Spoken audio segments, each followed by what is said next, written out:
आइए आज हम स्टडी करेंगे कक्षक अतिव्यापन अवधारणा।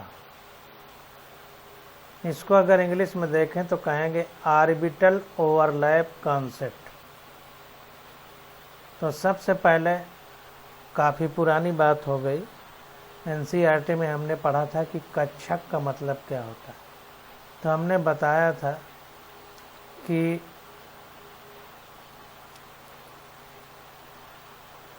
किसी परमाणु में एक नाभिक होता है, उसके चारों ओर इलेक्ट्रॉन चक्कर लगाते हैं और जिस पथ पर चक्कर लगाते हैं उसको कक्षा कहते हैं, कक्षा। और उस कक्षा में इलेक्ट्रॉन किस प्रकार से रहते हैं, कहाँ रहते हैं, तो जहाँ भी रहते हैं उसको उपकोष कहते हैं। जैसे एसपीडीएफ ये उपकोष या सबसेल होते थे जहाँ पर इलेक्ट्रॉन रहते थे, और उन उपकोषों का जब विभाजन होता था तो उन विभाजन से जो हमको मिलता था उसी को हम कक्षक कहते थे। जैसे यस उपकक्षा में या सबसेल में एक कक्षक होता है। एक हम ऐसे वर्गाकार बनाते थे कि एक खाना बनाते थे, ये कक्षक हो गया। तो इसी प्रकार पी में 3 होते थे और डी में 5 होते थे और एफ में 7 होते थे। तो एस पी डी एफ ये हमारी उपकक्षा यानी सबसेल है, और इसमें कक्षक कितने होते हैं? यस में 1 कक्षक होता है, पी में 3 कक्षक होते हैं, डी में 5 कक्षक होते हैं और एफ में 7 कक्षक होते थे। ऐसा हम पीछे पढ़ चुके हैं। तो अब इसमें देखते हैं। तो देखिए, सबसे पहले कक्षक अतिव्यापन अवधारणा। तो कहने का मतलब ये है कि ऑर्बिटल ओवरलैपिंग मेथड या ऑर्बिटल ओवरलैप कॉन्सेप्ट। ओवरलैप का मतलब होता है एक के ऊपर एक का रख जाना। जैसे मान लीजिए एक हथेली आपकी है, उसके ऊपर दूसरी हथेली रख दें तो कहेंगे कि नीचे वाली हथेली के ऊपर वाली हथेली ओवरलैप कर गई, यानी अगर हम ऊपर से देखें तो नीचे वाली हथेली नहीं दिखेगी। तो इसको ओवरलैपिंग कहते हैं। अब हम इसको पढ़ते हैं और समझते हैं। तो देखिए, कह रहा है कि हाइड्रोजन अणु के विरचन यानी फॉर्मेशन में, निर्माण में इस अवस्था में न्यूनतम ऊर्जा अवस्था प्राप्त होती है। तो अगर हम हाइड्रोजन अणु के निर्माण की बात करें तो जब कक्षकों का अतिव्यापन होता है तो उस समय न्यूनतम ऊर्जा अवस्था प्राप्त होती है। और हमने ये पीछे पढ़ा था कि जो भी न्यूनतम ऊर्जा अवस्था होती है वो स्थायी अवस्था होती है। जितनी कम ऊर्जा होगी स्थायी तो उतना ज़्यादा होता है। तो इस अवस्था में 2 परमाणु इतने करीब हो जाते हैं कि उनके परमाणु कक्षक आंशिक रूप से अंतर्भेदन यानी परमाणु कक्षक अतिव्यापन कहलाता है। तो जैसा हमने आपको बताया कि एक हथेली है, उसके ऊपर दूसरी हथेली रख दी जाए तो दोनों हथेलियां बहुत पास आ जाएंगी और एक दूसरे में भेद कर पाना मुश्किल हो जाए, इतना पास आ जाए तो उसी को कहेंगे ओवरलैप। तो वही कह रहा है कि इस अवस्था में 2 परमाणु इतने करीब हो जाते हैं कि उनके परमाणु कक्षक आंशिक रूप से अंतर्भेदन यानी परमाणु कक्षक अतिव्यापन कहलाता है, यानी आंशिक रूप से उनमें भेद नहीं हो पाता। इसके परिणाम स्वरूप इलेक्ट्रॉन संयुग्मित होते हैं।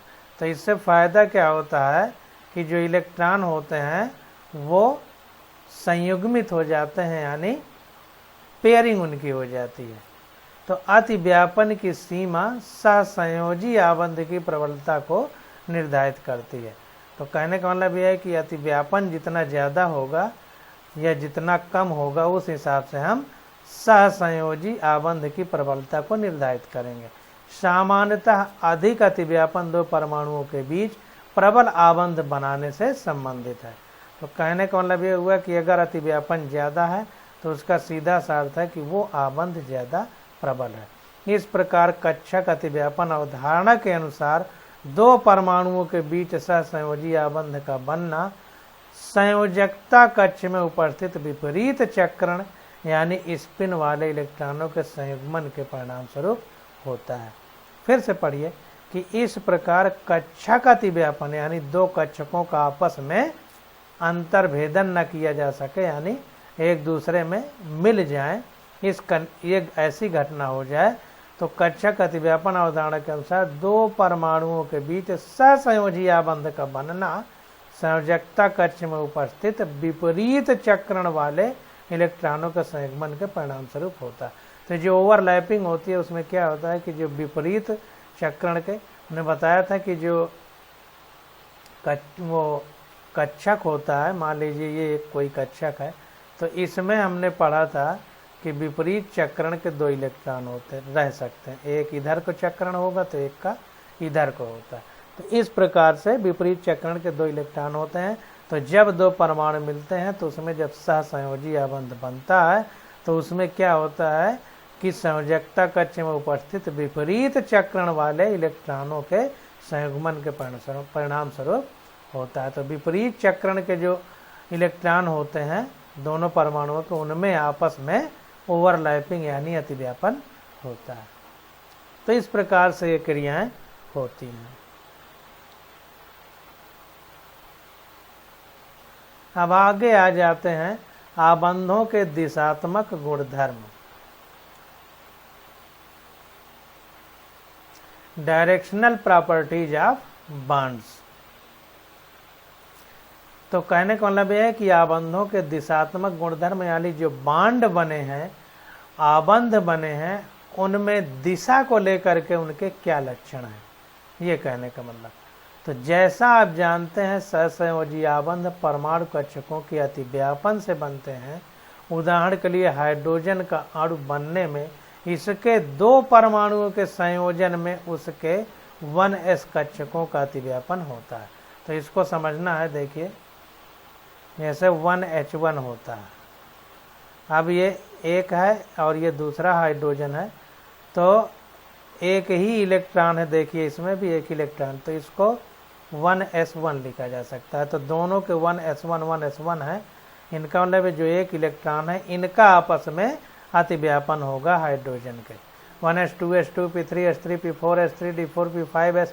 इस तरह से हम अफबाउ प्रिंसिपल में इन कक्षकों में इलेक्ट्रॉन कैसे भरे जाते हैं उसको पढ़ा था ऊर्जा के बढ़ते हुए क्रम में।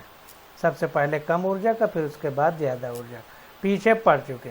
तो उसी बात को कह रहा है कि उदाहरण के लिए हाइड्रोजन का अणु बनने में इसके दो परमाणु के संयोजन में उनके 1s कक्षकों का अतिव्यापन होता है। जाहिर सी बात है कि एक ही इलेक्ट्रॉन है, जब एक ही इलेक्ट्रॉन है तो सबसे पहले 1s2s2p हो करके चलते हैं, तो 1s पहले आता है तो उसी में एक इलेक्ट्रॉन भर जाएगा। हालांकि एक और होता तो इसमें भर जाता, क्योंकि इसमें दो इलेक्ट्रॉन रखने की क्षमता है, क्योंकि s में एक कक्षक होता है और एक कक्षक में विपरीत चक्रण के दो इलेक्ट्रॉन रह सकते हैं। तो देखिए कह रहा है CH4NH3 तथा H2O जैसे बहुपारमाणुक अणुओं में आबंध बनने के साथ साथ अणु की ज्यामिति भी महत्वपूर्ण होती है। तो अगर बहुपरमाणुक हैं तो जैसे हम पीछे पढ़े थे वैसे यहाँ पर भी है कि उस समय कंडीशन क्या होगी कि उसके अणु जब आबंध बनते हैं तो सिर्फ तो आबंध बनने के साथ साथ अणु की जो है ज्यामिति यानी उसका जियोमेट्री भी महत्वपूर्ण होती है, कैसी आकृति है, कैसी संरचना है, ये भी हम महत्वपूर्ण होता है। उदाहरण के लिए CH4 के अणु की आकृति चतुष्फलकीय क्यों होती है और HCH आबंध कोण का मान 109 डिग्री 28 मिनट क्यों होता है, अथवा NH3 अणु की आकृति पिरामिडी क्यों होती है। तो इन सब चीज़ों को हम लोग समझेंगे। इनकी आकृतियाँ कैसी होती थी ये हम पीछे पढ़ चुके हैं। तो देखिए यहाँ बता रहा है कि संयोजकता आबंध सिद्धांत के आधार पर CH4NH3H2O आदि बहुपरमाणुक अणुओं की आकृति, उनमें आबंध विरचन यानी आबंध के निर्माण तथा उनके दिशात्मक गुणों को परमाणु कक्षकों के संकरण यानी हाइब्रिडाइजेशन तथा अतिव्यापन यानी ओवरलैपिंग की सहायता से स्पष्ट किया जा सकता है। अब देखिए संकरण शब्द आ गया यानी हाइब्रिडाइजेशन, तो इसका क्या मतलब होता है, तो हम हाइब्रिड शब्द यूज करते हैं संकर, तो उसी संकर से ये संकरण बना है। तो उसमें संकर में क्या होता था कि विभिन्न गुणों वाले जो चीज़ें होती थी उनका आपस में क्रॉस कराया जाता था, तो कहते थे ये हाइब्रिड है। जैसे मान लीजिए कि एक जंगली फसल गेहूं की हो और एक खेतों में उगने वाली फसल गेहूं की हो, अब दोनों के बीच में क्रॉस कराया जाए तो कहेंगे हाइब्रिड। तो वहीं से ये संकरण या हाइब्रिड शब्द बना है। तो इसका कच्छकों में संकरण क्या होता है, तो इसको हम अभी आगे इसको पढ़ेंगे। अभी जो भी आ रहा है उसको पढ़ते चले चलना है। तो परमाणु कच्छकों का अतिव्यापन, ओवरलैपिंग ऑफ एटॉमिक ऑर्बिटल्स। परमाणु कक्षकों का अतिव्यापन, तो इसको पहले समझ लेते हैं। तो देखिए जब दो परमाणु आबंध विचरण के लिए पास आते हैं, विरचन होना चाहिए था, विचरण गलत लिख गया है, विचरण तो चलना होता है, विरचन होना चाहिए। तो जब दो परमाणु आबंध विरचन के लिए पास आते हैं यानी निर्माण के लिए पास आते हैं, तब उनके कक्षकों का अतिव्यापन धनात्मक, ऋणात्मक या शून्य हो सकता है। तो इसको ध्यान देना है।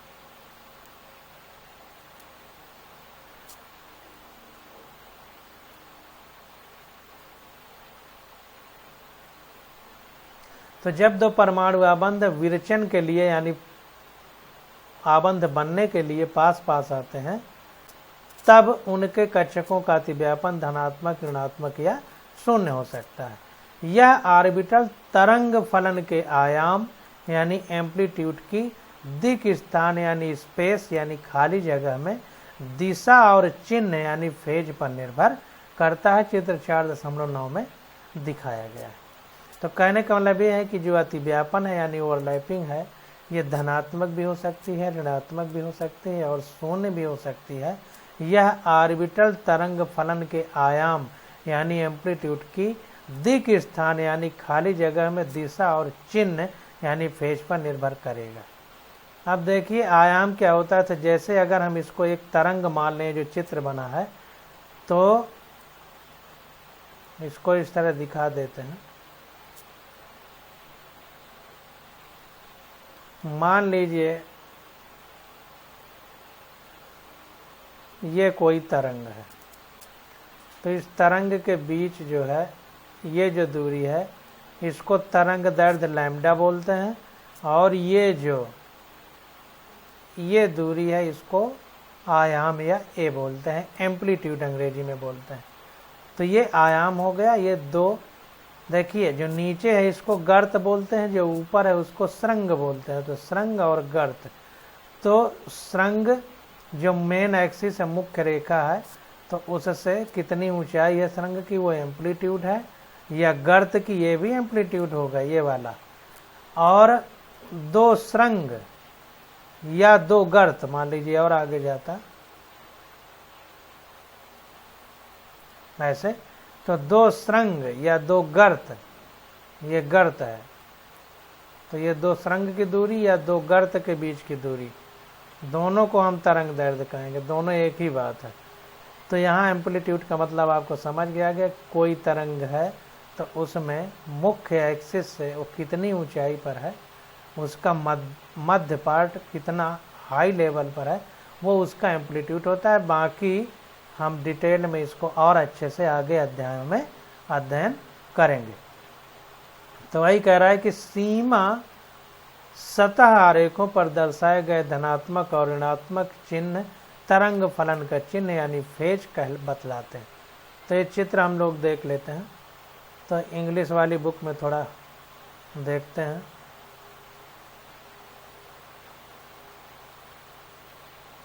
यहाँ पर देखिए, तो ये positive or in phase overlap, ये धनात्मक अतिव्यापन है, और ये negative or out of phase overlap, ये निगेटिव अतिव्यापन है। तो इसको ध्यान देना। तो ये कह रहा है कि सीमा सतह आरेखों पर दर्शाए गए धनात्मक और ऋणात्मक चिन्ह तरंग फलन का चिन्ह यानी फेज बतलाते हैं। तो सीमा क्या कह रहा है कि सतह आरेखों पर दर्शाए गए धनात्मक और ऋणात्मक चिन्ह तरंग फलन का फेज या चिन्ह बतलाते हैं। तो धनात्मक या ऋणात्मक जो है, ये जो लिखा गया है धन और ऋण, ये फेज बता रहा है किस फेज में है, पॉजिटिव फेज में है निगेटिव फेज है। तो देखिए अगर पॉजिटिव से पॉजिटिव मिलता है तो इसको बोलते हैं positive or in phase overlap, positive or in phase overlap यानी धनात्मक ओवरलैपिंग या फेज ओवरलैपिंग। इसको negative or out of phase overlap. अगर धन से ऋण मिलता है तो इसको बोलते हैं निगेटिव ओवरलैप यानी ऋणात्मक अतिव्यापन या आउट ऑफ फेज ओवरलैप।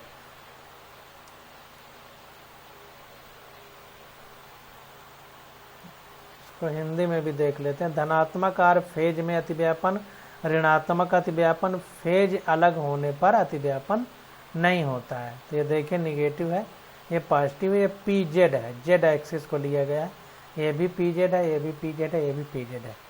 तो ये जो है, और देखिए ध्यान दीजिए, जो P है हमारा, तो एस पी डी एफ इतने कक्षक थे, तो P में क्या था, 3 थे, 3 कक्षक थे, 3 थे। तो ये हमारा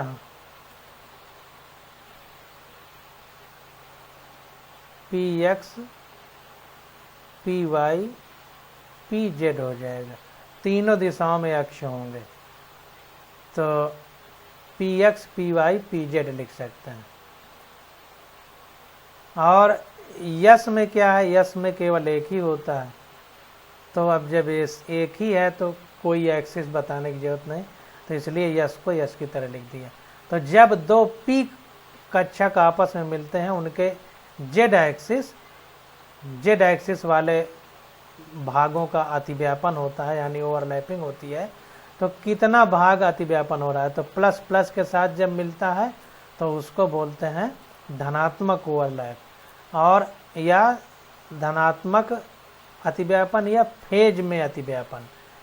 और जब धन के साथ ऋण मिलता है जेड एक्सिस का, जेड वाले खंड का, एक्स वाई जेड हमने लिखा है, तो उसमें बोलते हैं ये ऋणात्मक अतिव्यापन में है या फेज अलग होने पर अतिव्यापन नहीं होता है, ये कह रहा है।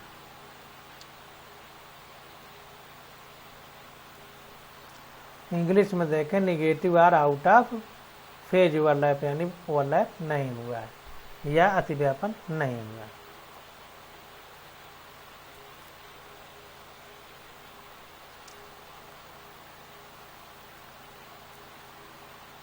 अब देखिए क्या कह रहा है,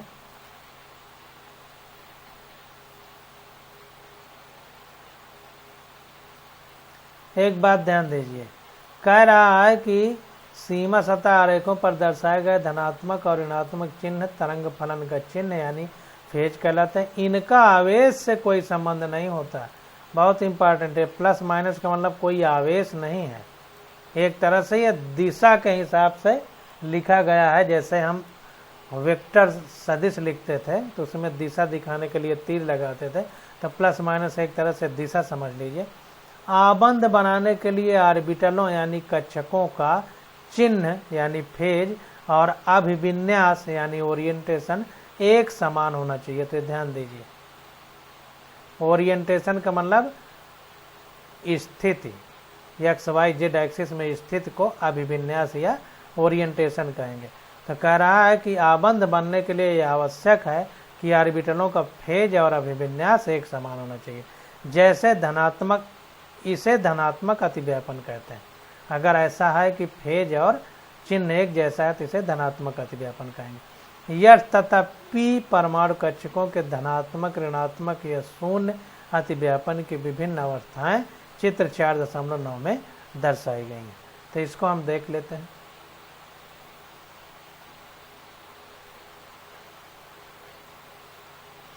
तो यहाँ पर देखिए पी कक्षक, पी कक्षक में 3 होते हैं, पी उपकक्षा में 3 कक्षक होते हैं तो उसी को px, py, pz से माना है।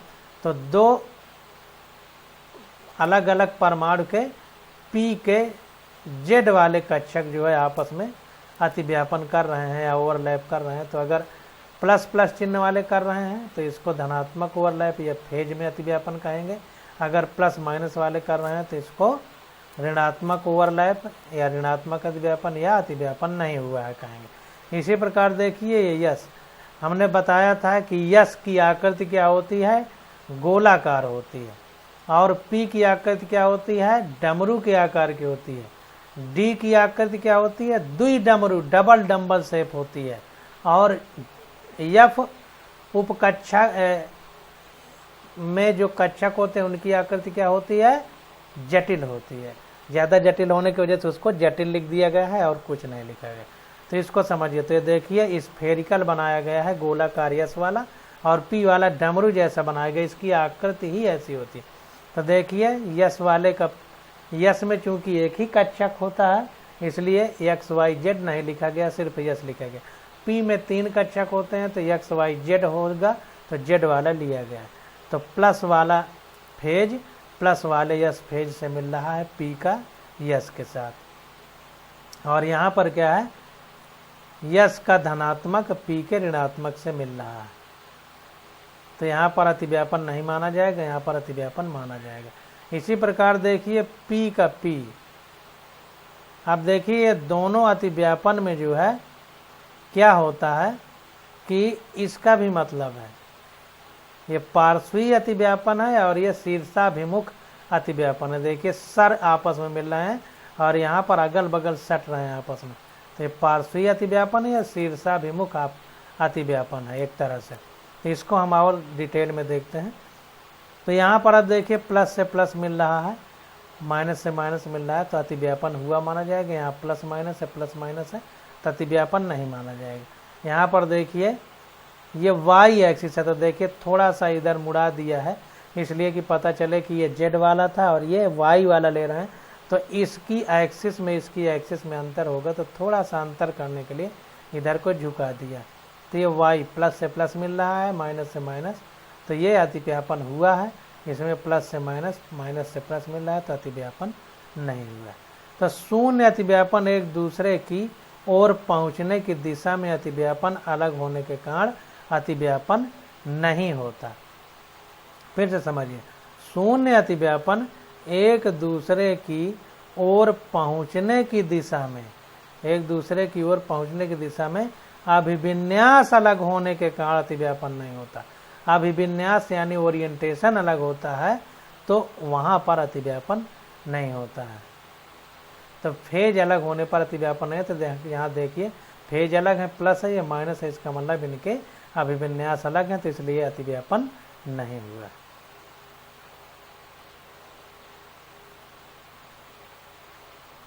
अब यहाँ पर देखिए नीचे देखते हैं प्लस ये और ये कह रहा है चित्र 4.9 यस तथा पी परमाणु कक्षकों के धनात्मक, ऋणात्मक तथा शून्य अतिव्यापन यहाँ पर दिखाए गए।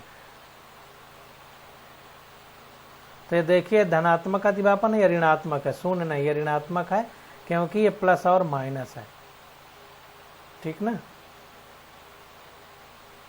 प्लस और माइनस है, ओरिएंटेशन तो जेड जेड वाला ही है, अभिविन्यास तो जेड जेड ही है, तो अभिविन्यास अलग नहीं है, चिन्ह अलग है, इसलिए ऋणात्मक अतिव्यापन है। अब यहाँ पर देखते हैं तो ये धनात्मक हो गया, इधर वाला ऋणात्मक, ये शून्य होगा। तो यहाँ पर देखिए क्या है कि अतिव्यापन यहाँ होना चाहिए, यहाँ होना चाहिए, ये खाली जगह यहाँ पर देखिए क्या है कि ये जो यस वाला है यहाँ पर देखिए सेंटर में मिला है जा करके, यहाँ नहीं मिला है। इसका मतलब कि अतिव्यापन नहीं हुआ है क्योंकि इलेक्ट्रॉन तो यहाँ पर है या यहाँ पर है, यहाँ पर नहीं है। माइनस का मतलब यहाँ पर इलेक्ट्रॉन है, प्लस का मतलब यहाँ पर धन चार्ज है। तो यहाँ और यहाँ अतिव्यापन नहीं हुआ, बीच में हुआ है, देखिए इसका मतलब शून्य अतिव्यापन है। और इसमें देखिए प्लस माइनस तो लिखा गया है, ये पी एक्स है और ये वाई है। तो ये देखिए ये एक्स है, ये वाई है, इसका मतलब अभिविन्यास अलग है, ये एक्स अक्ष की तरफ अभिविन्यास है, ये वाई अक्ष की तरफ है, तो ये आपस में मिलेंगे ही नहीं, इसलिए यहाँ भी अभिविन्यास वो अतिव्यापन 0 है, तो यहाँ भी अतिव्यापन 0 है, यहाँ अतिव्यापन 0 है, यहाँ पर निगेटिव अतिव्यापन है, यहाँ पर निगेटिव। तो अगर जो है चिन्ह विपरीत हैं और अभिविन्यास समान है तो कहेंगे ऋणात्मक अतिव्यापन है, और अगर चिन्ह समान है और ओरिएंटेशन यानी अभिविन्यास मिल रहा है तो कहेंगे धनात्मक अतिव्यापन है, और अगर ओरिएंटेशन ही अलग है तो कहेंगे जो है कि अभिविन्यास शून्य है, ओवरलैपिंग यानी अतिव्यापन शून्य है। तो यहाँ पर देखिए x है, ये y है, इसलिए ये 0 है। और यहाँ पर क्या है कि प्लस चार्ज और माइनस चार्ज यहाँ है, जबकि ये जो यस कक्षक है ये यहाँ पर केंद्र में मिला हुआ है, जहाँ पर न प्लस है न माइनस, इसका मतलब कि यहाँ पर ओवरलैपिंग 0 है।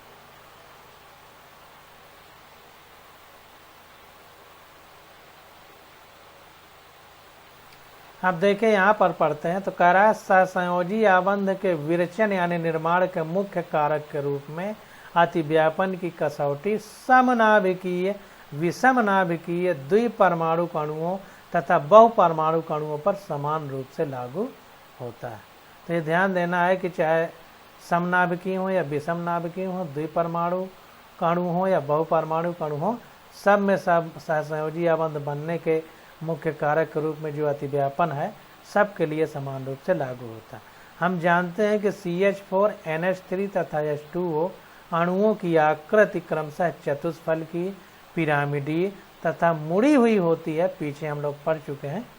अतः संयोजकता आबंध सिद्धांत का उपयोग करके यह जानना रोचक होगा कि क्या इन ज्यामितीय आकृतियों को कक्षक अतिव्यापन के आधार पर स्पष्ट किया जा सकता है। तो कहने का मतलब ये है कि इनकी जो आकृतियाँ हमने बता दी कि CH4 चतुष्फल की है या पिरामिडीय है या मुड़ी हुई आकृति है, तो क्या कक्षक अतिव्यापन यानी ऑर्बिटल ओवरलैपिंग के माध्यम से क्या हम इनकी व्याख्या कर सकते हैं।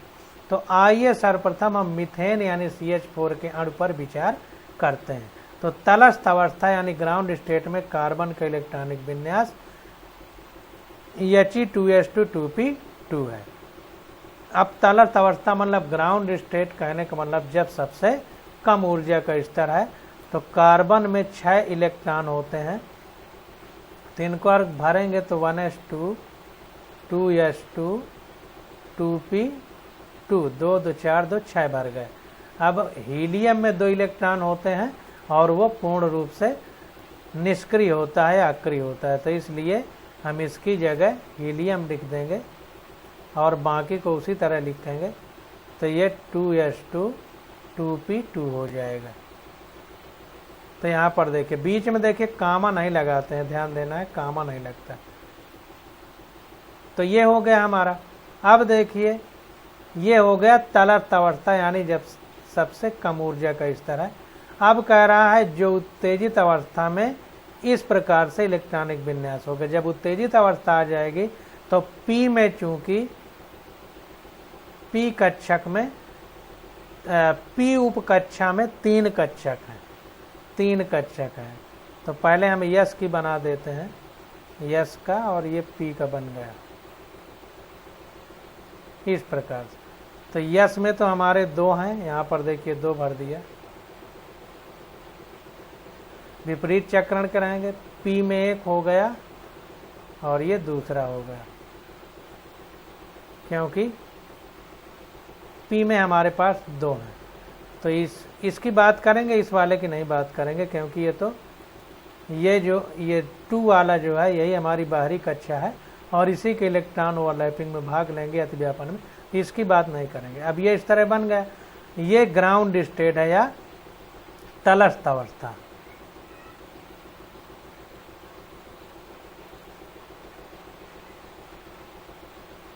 हमने आपको बताया कि तलस्थ अवस्था का मतलब सबसे कम ऊर्जा वाली अवस्था। अब जब ये उत्तेजित अवस्था में आएंगे तो इसको फिर से बना लीजिए।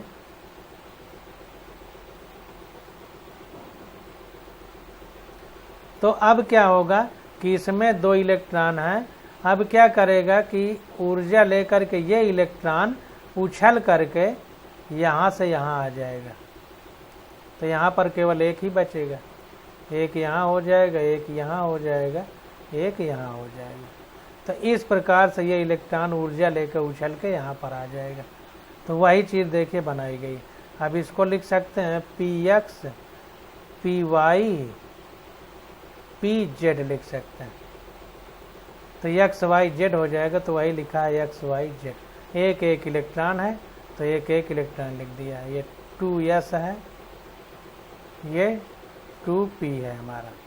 तो इस प्रकार से इसको बनाया जाता है। लिखने की प्रक्रिया हमने आपको समझा दी है।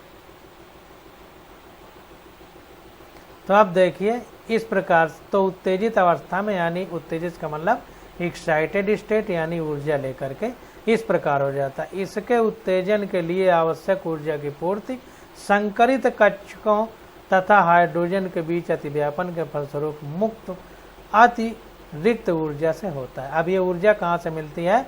तो ये बता रहा है कि उत्तेजित होने में ऊर्जा जो है, तो जब हम अतिव्यापन कराते हैं तो अतिव्यापन में क्या होता है, स्थायी बंध बनते हैं। तो बंध बनने में जो ऊर्जा निकलती है उस ऊर्जा को लेकर के इलेक्ट्रॉन उछल के यहाँ पर आ जाता है।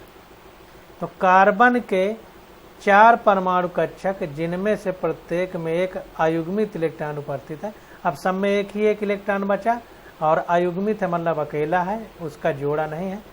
होता है 4 हाइड्रोजन परमाणुओं के एक एक इलेक्ट्रॉन वनस कक्षकों के साथ अतिव्यापन कर सकते हैं। तो अब ये कह रहा है कि जो 4 हाइड्रोजन है हमारे, जब CH4 बनेगा तो कार्बन में अभी हमने बताया कि एक एक इलेक्ट्रॉन अकेले अकेले हो गए, अभी बना के दिखाया था।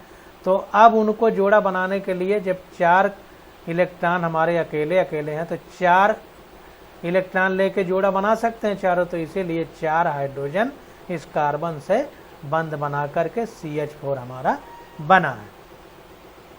तो वही कह रहा है कि 4 हाइड्रोजन परमाणु के एक एक इलेक्ट्रॉन युक्त वनस कक्षकों के साथ अतिव्यापन कर सकते हैं। परंतु इस प्रकार निर्मित 4 CH आबंध समरूप नहीं होंगे। ध्यान देना है कि परंतु इस प्रकार निर्मित 4 C सिंगल बॉन्ड H एकल बंध H आबंध समरूप नहीं होंगे, एक ही रूप के नहीं होंगे। कार्बन के 3 2p कक्षकों के मध्य 90 डिग्री का कोण होने के कारण इन कक्षकों द्वारा निर्मित आबंधों के बीच HCH कोण का मान भी 90 डिग्री होगा। तो P में जो x y z था, तो हमने चिल्ला के पीछे से अभी तक बताया कि x y z सब एक दूसरे से 90 डिग्री के कोण पर रहेंगे। तो इसलिए 3 जो होंगे बंद वो 90 डिग्री के कोण पर होंगे। तो वही कह रहा है कि परंतु इस प्रकार निर्मित 4 CH आबंध समरूप नहीं होंगे। कार्बन के 3 2p कक्षकों के मध्य 90 डिग्री का कोण होने के कारण इन कक्षकों द्वारा निर्मित आबंधों के बीच HCH कोण का मान भी 90 डिग्री होगा। अर्थात 3 CH आबंध एक दूसरे के साथ 90 डिग्री का कोण बनाएंगे, क्योंकि x y और z तीनों 90 डिग्री पर होंगे। तो तीनों कोण 90 डिग्री पर होंगे, तीनों बंध। कार्बन का 2s कक्षक, अब देखिए 2s बता, 2p में 3 कक्षक थे 2p उपकक्षक में, तो x y z में 90 डिग्री पे वो बन गए। अब 2s बचा, तो कार्बन का 2s कक्षक तथा H का 1s कक्षक गोलीय सममित का होने के कारण किसी भी दिशा में अतिव्यापन कर सकता है। अब देखिए चूंकि यस में एक ही कक्षक होता है और वो गोलाकार होता है, तो गोलाकार में अगर गोला है तो उसकी दिशा क्या बताएंगे, बताइए, वो तो गोलाकार है। तो इसीलिए कह रहा है कि किसी भी दिशा में अतिव्यापन कर सकता है। अर्थात चौथे CH आबंध की दिशा अनिश्चित होगी, इसलिए चौथे आबंध की दिशा अनिश्चित होगी। तो इसको अंडरलाइन कर लीजिए।